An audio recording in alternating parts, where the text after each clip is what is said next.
Hey guys, thanks for joining me. And if you like what you see, please subscribe.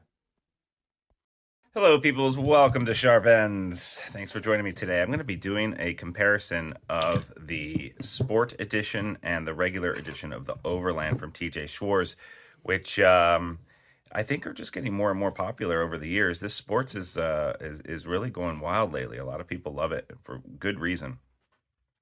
First, I'm going to ask you to smash that like button, leave a comment. It helps the channel. And as always, thank you to my Patreon supporters. So, this is I think one of the very first, like third Magna Cut knife I'd ever gotten, and it's aged okay.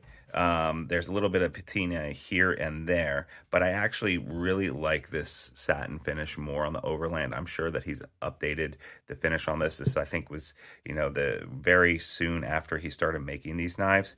You can obviously cut that. There's a little bit of a customization that goes with this. You can kind of pick your colors here and there on the hardware, the pivot rings, the scale material, and stuff like that. Um, the Overland itself is great, made as a utility camp knife. And it's much more than that, though. I mean, that's kind of what it's sold at, but for me, it's much, much more than that. It's a nice little choke-up point here where you've got the sharpening choil where you can do some finer work. And because of the way that the knife itself stands off from the ground when you're cutting on a surface, your hand doesn't get in the way for that nice, getting in on that nice belly. Has that Warncliffe shape, but with a nice, generous amount of belly itself that I really like. The jimping on top here is nicely machined. When you compare this to this little guy, you still got the standoffishness, and you can see your fingers can still utilize the belly here, maybe not all the way up to the heel. This came out of the box sharper than almost any knife I've ever gotten out of the box, by the way. Very thin behind the edge, very sharp. This one I had to sharpen a couple times to get it up to the same kind of standard. But again, this is a much older version and knife, and I'm sure he's improved since then. Some of the upgrades on this and differences is that he's now milled out this section here and here, and these little points right here are really nice for pinching with your finger and thumb to get a little gription there to do some finer work with a knife, which I really like. He's still got the very nice jimping here that is nicely rounded up here, and I really do appreciate that. Because of the shape of both of these blades, you've got some extra tip protection. It comes to a very fine tip, not necessarily a poking knife, although it will poke through some things. But you've got some protection here at the very tip by it being swooping down here and a little bit more girth back there behind the tip, so that it's not necessarily going to break easily. It certainly hasn't broken on mine.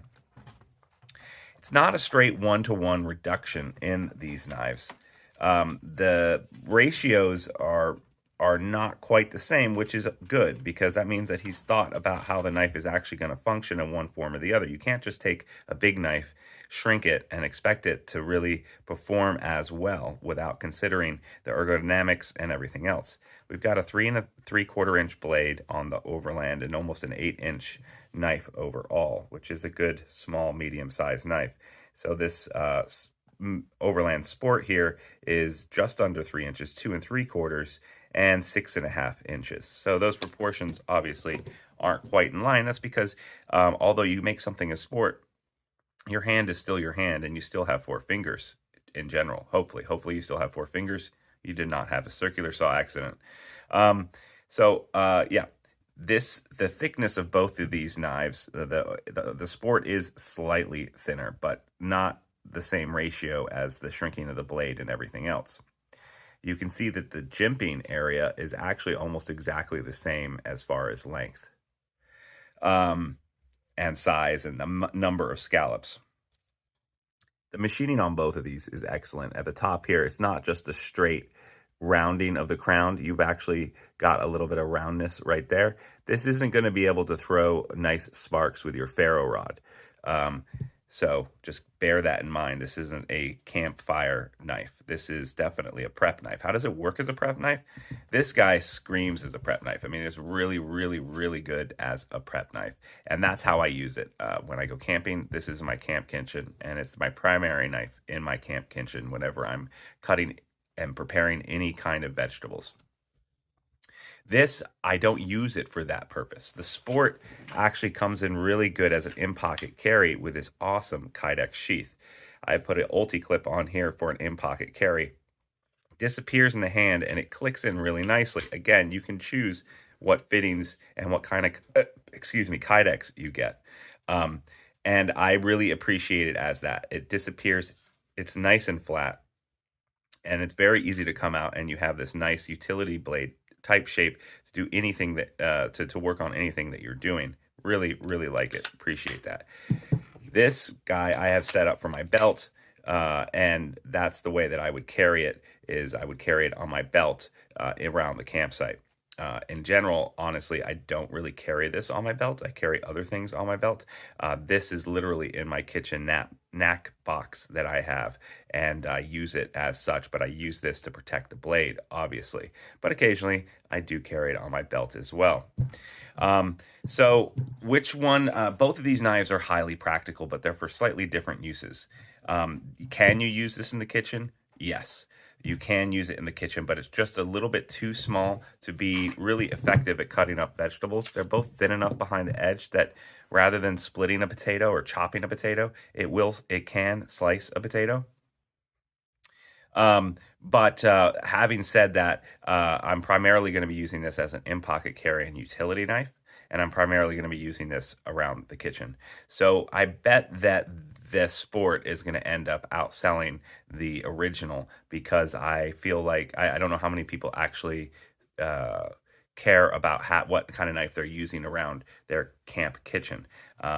So there's that.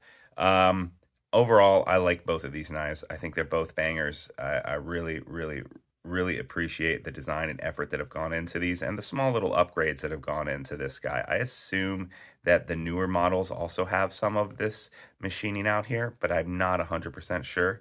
But I do really like the machining out of the G10 scales. And I love this little pinch grip here. Yeah, it just feels so good in the hand. It's just a great knife to have around. I have a bug out bag, and I honestly keep this in my bug out bag most of the time, or like when I'm traveling, not necessarily camping, but traveling. This will be my small fixed blade that I will carry with me in my backpack, because it's just so practical. It disappears in there as well.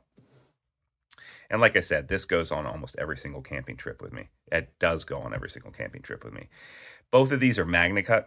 The MagnaCut itself is, I would call, it's not Vanex super clean or anything like that. If you leave blood or lemon juice on them, they will patina.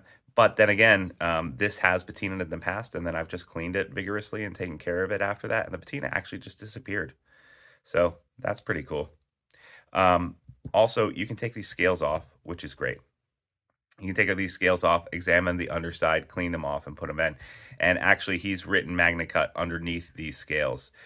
So if I were to take these scales off, you would see that. And they are machined out a little bit. Both of them are obviously full tang, and the tang actually protrudes to give you a little bit more of gription, let's call it. They're not jimped or anything, but it's almost like natural jimping of it being proud of the scale, which I also really appreciate on both of these models.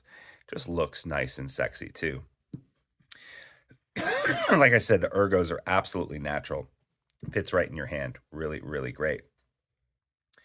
And the price point on these, they are on the more expensive side of life. You know, I can't quite remember the price points on these, but I think they're well worth it at the price that they are. Hopefully, sometime earlier in the video, I flashed up what the general prices were.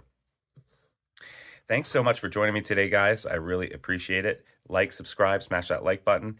And if you want to get a chance to win a knife of the month, all you got to do is become a Patreon member. You can help support this content and get a chance to win a knife every single month.